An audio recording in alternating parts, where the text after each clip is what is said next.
সৌরভ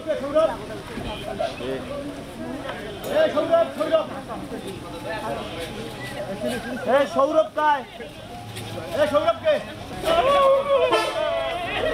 সৌরভ কায় সৌরভ কায়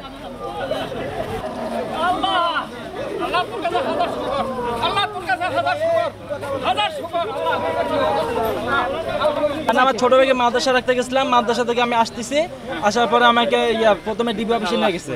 আমি চাই যে আমাদের স্টুডেন্ট যত আছে তাদেরকে যে মিথ্যা মামলা দেওয়া হয়েছে, এমনকি আমার চাচা তিনি হচ্ছে মুদিখানায় দোকান করে, তাকে অন্যায়ভাবে ধরা হয়েছে। আমাদের মানে বাংলাদেশের জনগণকে অন্যায়ভাবে ধরা হচ্ছে এগুলো নিয়েতে।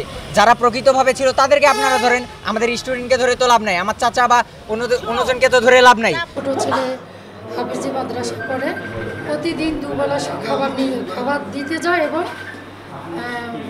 মানে দুবার যাওয়া আসা করে। আসার পথে সেখানে সে আটক হয়েছে।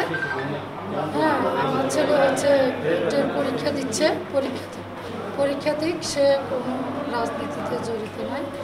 আর আমি পুলিশ স্যার সবাইকে বললাম যে এরকম, তখনই ওনারা সাহায্য করছে।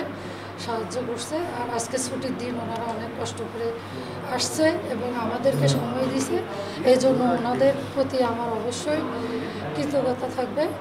এবং কি বলবো, ওনারা অনেক পরিশ্রমও করছে বাচ্চাদের জন্য। ক্লাস 9-এ পড়ে, শুক্রবারের দিন সে মেডিকেল হাসপাতালে যাইতে হচ্ছিল, বিকাল 5টার দিকে হাসপাতালে যাইতে ধরি, আসার পথে 6টার দিকে সিটি বাজারের সামনে আটক করার পরে আমরা খোঁজ পাইনি, রাত 11:30টার দিকে খোঁজ পাইছিলাম। ও পাওয়ার পরে দেখা করিয়ে চলে গেছি, আমাদের দেখা করতে দেয়নি। সেদিন থেকে আমরা আজ পর্যন্ত কোনো দেখা করিনি।